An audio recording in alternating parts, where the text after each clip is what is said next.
तो स्वागत है तुम्हारा स्टार्विंग एनोनिमस के फाइनल पार्ट में। एंड भाई कसम से पहले पार्ट से भी ज्यादा तुमने दूसरे पार्ट की ऐसी तैसी कर दी है व्यूज के मामले में, बट उसके बाद भी पूरी हिम्मत करके मैं आ गया हूँ फाइनल पार्ट भी बनाने के लिए कि साला मैं इस मांगा को खत्म करूँ, क्योंकि एक्चुअली में ये मांगा काफी अच्छी है और मैं चाहता हूँ कि दूसरे लोग इसे एक्सपीरियंस करें। तो देखो यार, इस पार्ट को थोड़ा अच्छे से सपोर्ट करना। और ये हाई पॉइंट से होता क्या है, क्या सच में इससे व्यूज बढ़ते हैं क्या? अगर ऐसा है तो अभी जाकर पहले क्लिक करके हाई पॉइंट्स दे दो। एंड भाई इसमें जो रिवील होने वाला है, मैं सच बता रहा हूँ, वो तुम्हारी फाड़ कर रख देगा। तो ये वाला पार्ट जरूर देखना पूरा, मतलब बहुत ही तगड़ा भाई ट्विस्ट दिया है। तो चलो अब फाइनल पार्ट स्टार्ट करते हैं। यार देखो यार, आज रीकैप का मन नहीं कर रहा है, वैसे भी बहुत हिम्मत करके आया हूँ ये वीडियो बनाने के लिए। तो यहाँ पर लिंक आ रहा होगा फर्स्ट और सेकंड पार्ट का, तुम जाकर देख लेना। Starving anonymous part 3। तो गाने की शुरुआत होती है और हम देखते हैं कि इजुमी ने नात्सुने को मार दिया था। अब जब उसका असिस्टेंट उससे पूछता है कि सर ऐसा क्यों किया आपने, ये एक रीजनरेटर था, हम इसकी मदद से हम अपने मास्टर की बुक्स खत्म कर सकते थे। इजुमी कहता है उन साले मॉन्स्टर की अब टेंशन लेने की कोई जरूरत नहीं तुम्हें। वैसे सही बताऊं तो इस बंदे की कोई गलती नहीं थी, ये भी हमारे एक्सपेरिमेंट की वजह से ही ऐसा बना। बट क्या करूं यार, इसे जिंदा रखकर मैं रिस्क नहीं ले सकता था। अब इजुमी ये भी बताता है कि उसने एक इलेक्ट्रोमैग्नेटिक डिवाइस लगाया था, जिसकी मदद से उसकी फैकल्टी के सारे जो भी इलेक्ट्रॉनिक डिवाइस थे वो बंद हो गए थे। और ये मैंने इसलिए किया था कि मैं इन मॉन्स्टर्स को ट्रैप कर सकूं।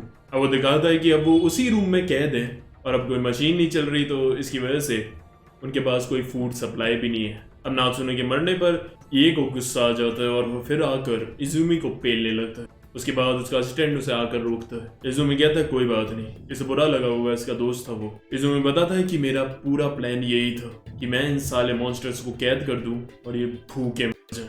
और ये प्लान मैं बहुत पहले से बना रहा था। फिर वो बताता है कि वो 6 साल का था जब वो अपने पापा के साथ इस फैसिलिटी में आया था। फिर वो बताता है कि मेरे पापा इससे पहले इधर के डायरेक्टर थे। और फिर हमें इसका पास दिखाया जाता है जहाँ वो अपने माँ बाप के साथ आराम से रहा करता था, लेकिन उसके बाद उसके बाप की शायद जॉब वगैरह छूट गई थी, जिसके बाद उनके पास काफी पैसों की कमी होने लगी थी और वो बड़े घर से एक छोटे से अपार्टमेंट में शिफ्ट हो गए थे। और उसकी माँ ने भी इसी तंगी की वजह से उसके बाप को डिवोर्स दे दिया था और वो अपने बाप के साथ ही उस छोटे से अपार्टमेंट में रहता था। उसके 1 साल के बाद फिर उसके बाप से वो अपार्टमेंट भी छिन जाता है, क्योंकि अब उसके पास बिल्कुल पैसे नहीं बचे थे और वो होमलेस सड़क पर घूम रहे थे। और ऐसे ही वो कुछ दिन रहते हैं।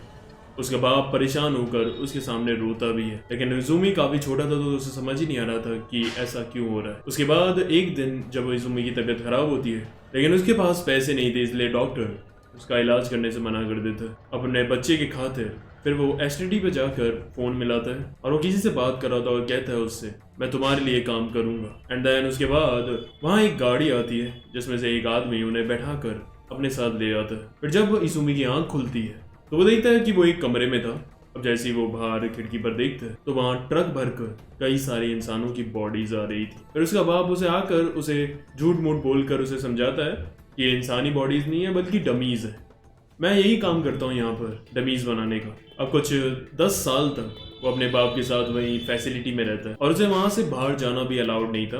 वो अपने कमरे में रहता था और खाने वगैरह की भी वहाँ सारी फैसिलिटी थी। फिर एक दिन उसका बाप उसके रूम में आता और उससे कहता है कि कल फैसिलिटी में एक एक्सपेरिमेंट होगा जहाँ पर सारे सिक्योरिटी कैमरास वगैरह सब ऑफ हो जाएंगे रात 12:30 बजे से 1 बजे के बीच तक। मैं चाहता हूँ कि तुम इस वक्त के बीच यहाँ से निकल जाओ। फिर वो उसे एक एनवलप देता है जिसमें वहाँ से इमरजेंसी एग्जिट से निकलने का पूरा रास्ता बना हुआ था।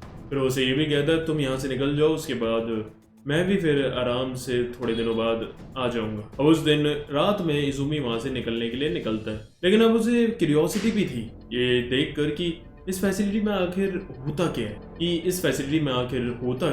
इसलिए फिर वो फैसिलिटी में घूमने लगता है और उधर वो कई सारी खतरनाक चीजें देखता है और उसे पता चलता है कि असल में यहाँ पर क्या होता है। फिर उसके बाद वो लेवल 1 के प्रिजन वाले एरिया में चल रहा था जहाँ उसकी मुलाकात होती है नात्सुने की माँ से, यानी कि साओरी या मजाकी, जो उसे देखकर उसे बड़े प्यार से बात करती है। अब वो काफी खूबसूरत थी तो उसे देखकर इजुमी का छोटा इजुमी खड़ा हो जाता है और फिर वो भी उसे सेड्यूस करने लग जाती है और उसे कहती है क्या तुम्हें और देखना है? कम ऑन, तुम घबराओ मत, तुम मेरे पास आकर और देख सकते हो। अगर तुम्हें और देखना है तो देखो यहाँ पीछे वो देख रहे हो, वहां पर बटन है, उसे दबाकर तुम ये लॉक खोल सकते हो और अंदर आ सकते हो मेरे पास। And then I will show you more. अब वो बच्चा बेचारा कंट्रोल नहीं कर पाता और जाकर बटन दबा देता है। अब जैसे ही वो बटन दबाकर उसका दरवाजा खोलता है, वो देखता है कि वो वहां से तुरंत ही भाग जाती है। एंड देन बस वहां के सारे सायरन बजने लगते हैं और पूरे उसमें खबर फैल जाती है कि एक कैदी भाग गया। उसके बाद उस पर और कोई चारा नहीं बचता, वो वापस अपने रूम में चला जाता है। फिर उसका बाप वहां आकर उसे कहता है तुम यहाँ क्या कर रहे हो, और फिर उसे पता चलता है कि उसने ही उसे वहां से भगाया था और वो ये देखकर काफी परेशान हो जाता है। और उन सबको ऑडिटोरियम में बुलाया जाता है। एंड अब हाना जी में बताता है कि हमारी जो रीजनरेटर प्रोजेक्ट की कैंडिडेट थी वो भाग गई है, एंड इसी की वजह से हमारे मास्टर जो हैं वो काफी ज्यादा नाराज है हमारे से, एंड इसलिए उन्होंने 300 आदमियों को जान से मारने की पनिशमेंट दी है। और अब इजुमी सोच रहा था कि मेरी वजह से 300 लोग मारे जाएंगे। अब वही प्रोसीजर होता है, वो उन्हें नंबर चिट्स देते हैं एंड देन फिर वो वहां से बैलेट बॉक्स से एक एक चिट निकाल कर उनको बुला रहे थे। अब उन नंबर्स में उसका बेटा इजुमी भी था, इसलिए फिर खुद उसका बाप अपनी चिट से उसका नाम बदल लेता है एंड फिर उसे बचाने के लिए वो खुद सेक्रीफाइस हो जाता है उन 300 लोगों के साथ। एंड देन फिर वो अपने बाप को स्क्रीन पर अपनी आंखों के सामने मरते हुए देखता है। उसके बाद उन फैसिलिटी में सबको पता था कि उसने ही उस लड़की को वहां से भगाया था और उसकी वजह से 300 लोगों की जान गई। और बस इसी बात के लिए वो सब अब उसे बुली भी कर देते थे, यहाँ तक कि वो उसके खाने में कांच के टुकड़े मिला देते थे, लेकिन उसके बाद भी वो कांच के टुकड़ों के साथ वो खाना खा लेता था। और ये सब वो अपना पश्चाताप करने के लिए कर रहा था। एंड ये सालों साल ये बुलिंग सहकर वो धीमे धीमे उन लोगों के बीच उनका भरोसा जीतता है एंड देन करते करते वो यहाँ का डायरेक्टर बन जाता है। एंड उसने ये इसलिए किया ताकि यहाँ का डायरेक्टर बनकर उस पर ये पूरा कंट्रोल आ जाए एंड देन फिर वो एक दिन इन सारे मॉन्स्टर्स को खत्म कर सके। वो सब ये सुनकर हैरान हो जाते कि वो साला तो सालों से ये प्लान कर रहा था। अब उन्हें कैमरास में दिखाता है कि देखो, और वहां वो देखते हैं तो वो मॉन्स्टर्स एक दूसरे को एक खा रहे थे। इसमें कहता है मुझे पता था इनसे इनकी भूख बर्दाश्त नहीं होती और ये एक दूसरे को ही खाकर खत्म कर देंगे। फिर हाना जी मसान कहता है लेकिन सर मैं एक चीज के लिए अभी भी परेशान हूँ। वो कहता है अच्छा तुम उसको लेकर परेशान हो। फिर हमें दिखाया जाता है एक रूम जहाँ पर कई सारे अंडे से रखे हुए थे एंड देन उसके अंदर से कुछ टेंटिकल्स निकलते हैं एंड साइड में एक पैनल सा रखा हुआ था, वो उसमें जा रहे थे, लेकिन वहां पर भी जाने पर कुछ नहीं होता। ये देखकर उसका असिस्टेंट हैरान हो जाता है कि साला यहाँ तो कुछ हुआ ही नहीं। फिर यहाँ विकी उनसे पूछता है कि ये साला पैनल है क्या। इसमें बताता है कि कई साल पहले जब ये हमारे प्लेनेट पर आए थे तो इनकी जो बड़ी बड़ी स्पेसशिप थी इन्होंने वो ओशंस की गहराइयों में भेज दी और वहीं से उन्होंने अपनी मशीन से मीथेन हाइड्रेट की हमारे पूरे अर्थ के सरफेस पर, जिससे अर्थ पर मीथेन गैस का लेवल बढ़ गया और इसी वजह से कुछ सालों से हमारे यहाँ ग्लोबल वार्मिंग बढ़ रही है। और इसलिए तो हम इतने दिनों से उनकी बातें मान रहे थे, बट मैंने उस पैनल और उस स्पेसशिप से इसका कनेक्शन काट दिया। अब ये कुछ नहीं कर सकती। अब पीछे से वो मॉन्स्टर आकर उन अंडों जैसी चीजों को भी खाने लगते हैं। उसका असिस्टेंट कहता है ये तो क्वीन को भी खाने लगे। इसमें पर बताता है हाँ ये एक्चुअली में जो अंडे जैसी चीज जो दिख रही है ये एक्चुअली में इनकी क्वीन है और यही इन सारी स्पीशीज में है जो सिर्फ अंडे दे सकती है और इसी के अंडों से ये सारे मॉन्स्टर्स पैदा हुए हैं। एंड नाउ अब ये मॉन्स्टर्स खुद ही उसे मारेंगे and they will all die. And फिर रोते हुए इजुमी कहता है फाइनली वी वॉन। तभी वहां रोते हुए हानिजिमा-सान आता है और पीछे से उसके चाकू घुसेड़ देता है। अब इजुमी भी समझ नहीं पा रहा था कि ये हो क्या रहा है।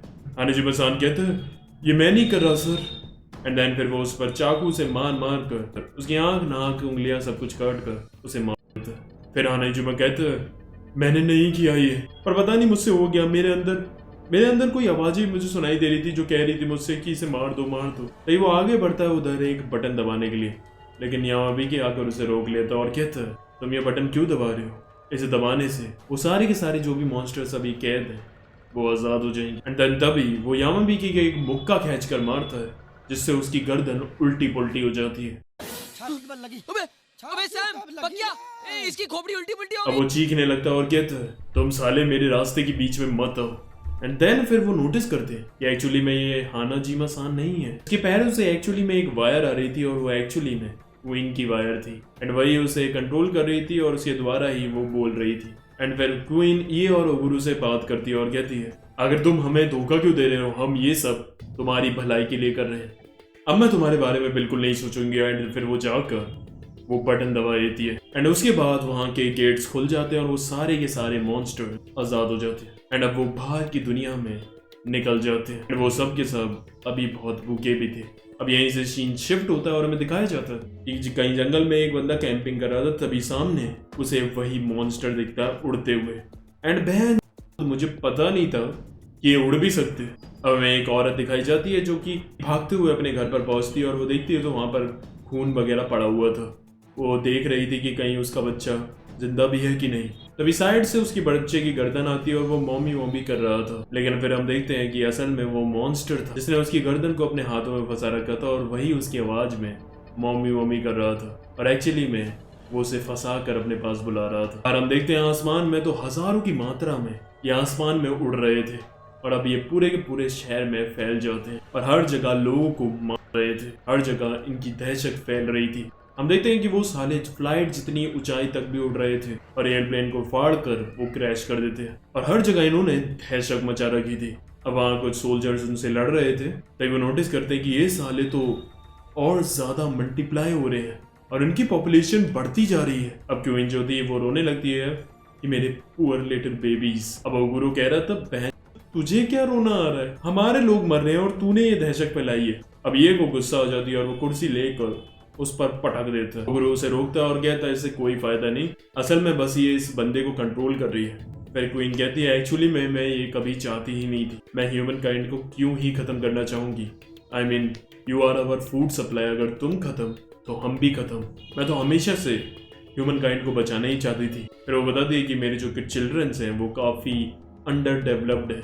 ओरिजिनली हमारी स्पीशीज जो थी वो काफी ज्यादा डेवलप्ड और उनके पास काफी सारी एबिलिटीज होती थी। हमें एक हॉस्पिटल में एक सोल्जर दिखाया जाता है जिसके अंदर उन मॉन्स्टर का खून आ गया था उनसे लड़ते समय और उसकी हालत काफी खराब हो रही थी। अब जैसे ही डॉक्टर उसकी आंखें खोलता है तो उसके अंदर से लार्वा निकलते हैं, देन उसके मुंह से भी कई सारे कीड़े निकलते हैं। अब क्वीन बताती है कि मेरे चिल्ड्रन अब तक तुम्हारे पूरे प्लेनेट पर फैल चुके होंगे एंड कई मात्रा में वो मल्टीप्लाई भी हो गए होंगे। अब तो मेरे रोक नहीं सकते। क्या है कि हमारी जो स्पीशीज है वो काफी ज्यादा इंटेलिजेंट होती है, इसलिए उन्हें ज्यादा कैलोरीज भी कंज्यूम करनी होती है और इसीलिए हम रिप्रोड्यूस भी काफी जल्दी करते हैं और काफी ज्यादा मात्रा में करते हैं। और ऐसे ही जो हमारा होम प्लेनेट था उसे भी हमने खा के खत्म कर दिया और उसके बाद कई सारे प्लेनेट ढूंढने के बाद हम यहाँ आए और फिर हमने अपनी गलती से सीखा, जिसके बाद हमने अपनी टेक्नोलॉजी से रीफिगर करके और मुझे अकेले कोई ऐसा बनाया ताकि मैं ही सिर्फ अंडे देकर अपनी स्पीशीज को पॉपुलेट कर सकूं और हमारी स्पीशीज की पॉपुलेशन ज़्यादा ना बढ़े और इस प्लेनेट को भी हम अपने होम प्लेनेट जैसे ख़त्म ना कर दें। बट अब जो मेरे चिल्ड्रंस हैं वो लार्वा स्टेज में आकर मल्टीप्लाई हो रहे हैं और बस कुछ ही टाइम में वो इस पूरे प्लेनेट पर फैल जाएंगे और इसे भी ख़त्म कर देंगे। अब ये और ओगुरु की फट रही थी कि अब वो क्या करे। अब ये उससे पूछता है कि ये सब असल में हुआ कैसे और फिर वो उसे सब कुछ बताती है शुरू से। एंड अब बस ये वाली कहानी सुनना, इसे सुनकर मैं सच बता रहा हूँ तुम बहुत हैरान हो जाओगे कि क्या प्लॉट ट्विस्ट था। और वो बताती है कि बहुत सालों पहले यहाँ से कई दूर हमारा एक प्लेनेट था जो तुम्हारे प्लेनेट जैसा ही हवा पानी सब कुछ था। अलग अलग टाइप के स्पीशीज भी थे, लेकिन जो हमारी स्पीशीज थी वो काफी इंटेलिजेंट और एडवांस थी एंड इसीलिए हमने काफी जल्दी बहुत ज्यादा तरक्की कर ली। यहाँ तक कि हमने अपनी बॉडीज को खुद डेवलप करके अपने पंख भी बना लिए थे ताकि हम उड़ सके। बस एक चीज पर हमारा कंट्रोल नहीं था और वो था हमारी भूख। धीमे धीमे जैसे हमारी पॉपुलेशन बढ़ी हमने सब कुछ खाना चालू कर दिया। खाते खाते जब सब कुछ खत्म होने लगा तो हमें जो भी मिला हमने वो भी खाना चालू कर दिया एंड ऐसे ही करते करते हमने पूरे प्लेनेट को ही खत्म कर दिया। और हम पर और कोई चारा नहीं था, इसलिए हमारी कुछ स्पीशीज के लोगों ने रॉकेट्स लिए और इधर उधर तलाश की कोई नए प्लेनेट की जहाँ पर हम रह सके। एंड काफ़ी सर्च करने के बाद हमें एक प्लेनेट मिला और वो था अर्थ। हम देखते हैं कि इधर भी हवा पानी सब कुछ था और हम इधर रह सकते थे। और हाँ, जो हमारी स्पीशीज थी उनका भी पहले तुम्हारे जैसा ही बॉडी शेप था एंड इसीलिए तुम नोटिस करना कि इनका जो स्पेस सूट था वो बिल्कुल हमारे जैसा ही था। ऐसा लग रहा था जैसे उसके अंदर कोई इंसान ही है। अब क्वीन बताती है कि जो बंदा वहाँ पर गया था रिसर्च करने के लिए उसने कई सारी स्पीशीज को देखा और एनालाइज किया, लेकिन उसे एक क्रीचर काफी ज्यादा इंटरेस्टिंग लगा क्योंकि वो भी उनकी तरह ही भूख के लिए अपनी ही स्पीशीज को भी खा जाते थे और वो और कोई नहीं चिंपैंजीज थे। उन्हें लगा कि ये क्रीचर्स काफी मस्त हैं एंड इसीलिए बंदे ने फैसला किया कि वो इस क्रीचर को इवॉल्व करेगा और वो इसे इस दुनिया का किंग बनाएगा जो इस पर रूल कर सके। अब उसने वो कुछ चिंपैंजीज को पकड़कर उसे अपने शिप में डालकर उस पर कुछ एक्सपेरिमेंट्स करता है और वो उन्हें पूरा इवॉल्व कर रहा था। उनके ब्रेन को वो और शार्प कर रहा था और उन्हें 2 पैरों पर चलने के लिए भी प्रोग्राम कर रहा था। एंड देन फिर जब उनका इवोल्यूशन पूरा हुआ तो पता है वो क्या बने? वो इंसान बने। उसने एक आदमी और एक औरत को इवॉल्व करके बनाया, यानी कि उन्होंने ही इस दुनिया पर इंसानों को जन्म दिया ताकि ये ऐसी सीख कर और डेवलप हो सके और इस दुनिया को भी डेवलप कर सके। मतलब उन्होंने खुद अपने फूड को प्रोग्राम किया ताकि वो बाद में आकर उन्हें खाकर खुद जिंदा रह सके। अब ये सुनकर ये और वो गुरु दोनों की फट जाती है। फिर क्वीन भी ये बताती है कि जब हमारे बंदे ने हमें बताया कि ये प्लेनेट हमारे लिए बिल्कुल सही है तो फिर हम अपनी स्पेसशिप में निकल गए यहाँ आने के लिए, बट ये प्लेनेट काफ़ी दूर भी था और स्पेसशिप की लिमिटेशन की वजह से हमें अपनी बायोलॉजिकल बॉडी को डीफिगर करना पड़ा और हमारी बॉडी को हाई स्पीड ट्रैवलिंग के स्ट्रेस से बचाने के लिए हमने हमारी बॉडी को रीडेवलप करा और तब जाकर हमने ऐसा एक्सोस्केलेटन जैसा शेप लिया। वरना हमारी बॉडी पहले काफ़ी अलग थी और हम भी 2 पैरों पे ही चलते थे, लेकिन तुमने सब कुछ गड़बड़ कर दी। यहाँ तुम हमें ही मारना चाहते थे, हमने तुम्हें पैदा किया और सालों तुम हमें ही मारोगे। तुमने मुझे मजबूर किया कि मैं उन्हें आज़ाद कर दूं और तुमने अपने ही पैरों पर कुल्हाड़ी मार ली। तभी वहां आता यामाबी और वो अभी भी जिंदा था। ओगुरु और ये उसे देखकर चौंक जाते हैं। फिर वो उसकी बॉडी के पीछे देखते तो उसकी पीठ पर एक शख्स का चेहरा था। एंड देन फिर उसके अंदर से एक बॉडी निकलती है और वो और कोई नहीं, नात्सुने था। यामाबी पता था कि उसने नात्सुने के मरने से पहले ही उसकी कुछ टिश्यूज अपनी बॉडी में इम्प्लांट कर लिए थे और मेरी बॉडी रेडियो एक्टिव इंसिडेंट के बाद कुछ ऐसा से हो गई है कि मेरी बॉडी से रीग्रो होकर दोबारा रीजनरेट कर जिंदा हो सकता है। अब नात्सुने देखकर क्वीन पागल हो जाती है और कहती है यू आर द रीजनरेटर, अगर तुम थोड़ी देर पहले आ जाते तो ऐसा कुछ होने की नौबत ही नहीं आती। नात्सुने वहां देखकर समझता है कि साला सिचुएशन हो क्या गई है अभी यहाँ पर। अब उसे गुस्सा आता है और वो क्वीन को मारने के लिए जाता है, लेकिन यामाबी उसे रोक लेता और कहता है इसे मारकर कोई फायदा नहीं, यही एक जरिया है हमारा उनसे कम्युनिकेशन करने का। अब नात्सुने कपड़े पहनकर जा रहा था उन सबको मारने के लिए। तभी यामाबी कहता है कि मेरे पास एक प्लान है जिसमें से तुम्हें इटर्निटी तक अनलिमिटेड पेन मिलेगा, लेकिन तुम हर एक इन मॉन्स्टर्स को खत्म कर पाओगे। वो फिर उसके कान में अपना प्लान उसे बताता है एंड देन फिर वो उसके प्लान के लिए मान जाता है। एंड देन उसके बाद अब यामाबी उसका कान काट कर खा जाता है और ये देखकर ये और ओगुरु की फट रही थी कि क्या कर रहे हैं। अब वो उसे लेटाता और उसकी बॉडी को हर जगह से काट काट कर खा रहा था और यामाबी को तो उसमें और भी ज्यादा मजा आ रहा था, जैसे उसकी फैंटेसी पूरी हो रही हो। तभी वो उसकी पीठ को देखते हैं तो वहां पर नात्सुने के कई सारे चेहरे आ गए थे और अब यहाँ से सीन शिफ्ट होता है और अब हमें नात्सुने दिखाया जाता है जो उसे क्वीन वाले रूम में पहुंचता है। मैं हूँ रीजनरेटर, तुम्हें मेरा ही इंतजार था ना, लो मैं आ गया। और तभी उधर से कई सारे टेंटिकल्स निकलते हैं और उसकी पूरी बॉडी में घुस जाते हैं और उसे मार देते हैं। एंड पीछे हम देखते हैं तो वहां पर कई और सारे नात्सुने की बॉडीज आ रही थी। फिर हमें दिखाया जाता है कि यामाबी एक्चुअली में जो उसके मांस को खा रहा था उसे कई सारे नात्सुने उसकी बॉडी से डेवलप होकर निकल रहे थे और वो जो भी बच्चे जन्म ले रहे थे वो कुछ ही मिनटों में बड़े हो जा रहे थे। एंड देन फिर वो सारे नात्सुने अब उस क्वीन के पास जा रहे थे। अब जब ये सब यामाबी कर रहा था तभी हमें उसका पास दिखाया जाता है एंड देन हम देखते हैं कि उसकी माँ को छोड़कर उसका बाप चला जाता है और उसके वक्त उसकी माँ कहती है procreation, that's all man are good for. And then फिर वो अपने बच्चे को अपने साथ कमरे में ले जाती है एंड उसके और अपने कपड़े उतारती है एंड देन फिर वो उसके साथ ही करती है एंड उसे सिखाती है। एंड यहाँ हम देखते हैं कि यामाबी कहता है मॉम आपने मुझे काफ़ी अच्छे से सब कुछ सिखाया। एंड अब हम देखते हैं कि उसकी बॉडी से अब हर जगह से नात्सुने की बॉडीज निकल रही थी और वो गायब हो जाता है, यानी कि अब वो नात्सुने की बॉडी के साथ ही मिल चुका है और वो अब एक वेसल का काम कर रहा है और अब नात्सुने वहां से अब अनलिमिटेड अपनी बॉडीज को डेवलप कर सकता है। और वो सब के सब नात्सुने सीधे जा रहे थे क्वीन के रूम में। अब क्वीन उनमें से एक नात्सुने से कनेक्ट होती है और उसके द्वारा वो सारे अपने बच्चों से कनेक्शन बनाती है और उन सब को बुलाती है कि फाइनली अब रीजनरेटर आ गया है, सबके सब यहाँ वापस आओ। और वो पूरी की पूरी दुनिया में जो वो फैले हुए सारे मॉन्स्टर थे वो सब के सब वहां से वापस आने लगते हैं। एंड भाई वो मॉन्स्टर हर जगह फैले हुए थे, लंदन, न्यूयॉर्क, यहाँ तक कि वो ताजमहल तक पहुंच गए थे और अब ये लाखों की मात्रा में वापस आते हैं फैसिलिटी में। और फिर यहाँ से सीन शिफ्ट होता है और हम देखते हैं इजुमी और उसके असिस्टेंट की जो बॉडी थी उसे वो मॉन्स्टर्स खा रहे थे एंड पीछे काजू, ये और ओगुरु छुपे हुए थे और उन्हें लग रहा था कि अब तो वो गए। तभी सामने उनके एक मॉन्स्टर आता है लेकिन वो मर चुका था। वो देखते हैं कि उन मॉन्स्टर्स ने एक दूसरे को खा लिया था, क्योंकि अब इतना ज़्यादा खाना खाने के बाद उन मॉन्स्टर से अब अपनी भूख भी कंट्रोल नहीं हो रही थी थोड़ी देर के लिए भी। और जैसे ही उन्होंने उन दोनों बॉडीज को खाया, उसके तुरंत बाद ही उन्होंने एक दूसरे को भी खाना चालू कर दिया। अब वो बाहर देखते तो वो सारे के सारे लाखों मॉन्स्टर्स एक दूसरे को खा रहे थे। अब उनके लिए इंसान मैटर नहीं थे, उनकी भूख थी। अब वो कंप्यूटर रूम में देखते हैं तो वहां पर भी कई सारे वो मॉन्स्टर्स थे जो नात्सुने की बॉडीज को खा रहे थे। नात्सुने का मैंने तुम्हें बताया कि अब वो मल्टीप्लाई हो सकता है कितनी बार भी। एग्जाम्पल से समझाऊं तो तुमने एको देखा है बेन 10 में, तो यस वैसे ही वो भी मल्टीप्लाई होता जा रहा है। यानी कि वो एक मरता तो 2-4 और वो बना लेता। मतलब कि अब ये खत्म नहीं होने वाला था। और हाँ, जो वो रूम था ना वो इतना ज्यादा बड़ा नहीं था कि वो सारे लाखों मॉन्स्टर उसमें आ जाए। तो जितने उसमें आ पा रहे थे उतने तो वो नात्सुने की बॉडी को खा रहे थे, वरना उनको इतनी ज्यादा भूख लग रही थी कि जितने बाहर थे वो सब एक दूसरे को ही खा रहे थे। जैसा मैंने बताया, अब कोई मैटर नहीं है कि इंसान को ही खाना है, उन्हें बस खाना है। अब वो गुरु कहता है कि हमें अब ये क्वीन रूम को बंद कर देना चाहिए ताकि ये जितने बचे मॉन्स्टर्स और ये क्वीन है ये अंदर ही रह जाए, क्योंकि बाहर वाले तो अपने आप को खत्म कर देंगे खुद ही, और ये सारे मॉन्स्टर फिर हमेशा के लिए खत्म हो जाएंगे हमारी दुनिया से।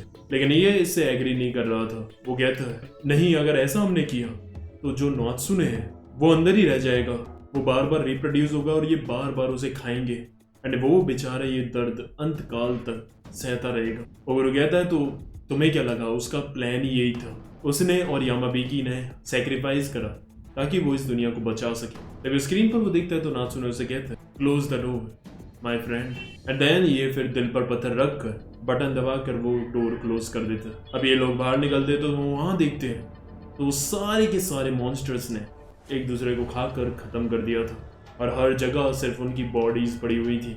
एंड देन फिर वो उनकी बॉडीज के ऊपर से होते हुए जा रहे थे। लेकिन अभी भी ये को बहुत बुरा लग रहा था कि उसने नात्सुने को वहीं छोड़ दिया पूरी जिंदगी दर्द सहने के लिए।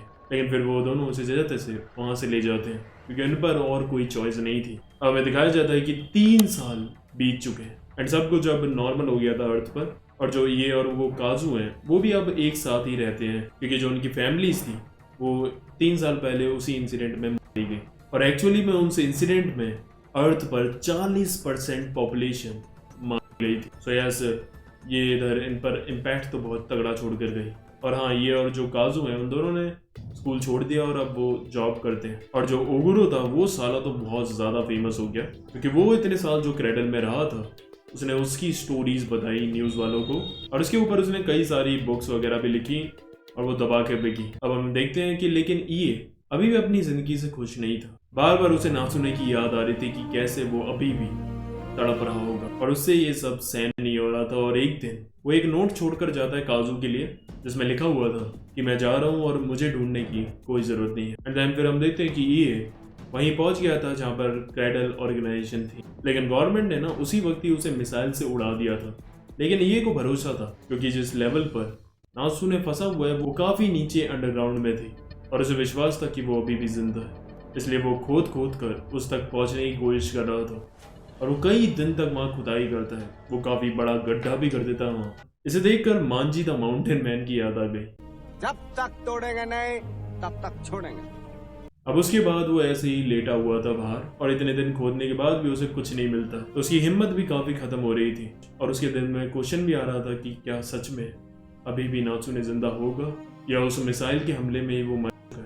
तभी एकदम से वो देखता है तो वहाँ नात्सुने खड़ा था और फिर वो देखता है तो वो चल रहा था। फिर वो साइड में नोटिस करता है तो नात्सुने जो था वो उसे चला रहा था और फिर वो उसे पूछता है तुम जिंदा बच गए।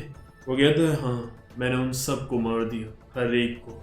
एंड यही हम देखते हैं कि ये फिर से बेहोश हो जाता है। एंड अब वो होश में आता है तो वो देखता है कि वो एक जगह में है।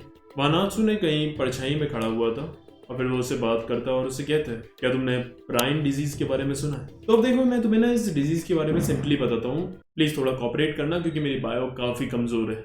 तो इसमें क्या होता है कि तुम्हारी बॉडी में ना कुछ होता है जैसे तुम्हारा ब्रेन इंटरनली काफी डैमेज और इंजर्ड हो जाता है, जैसे तुम्हारी बॉडी हिल भी नहीं पाती एंड यू नो इसके बाद इट्स डेथ।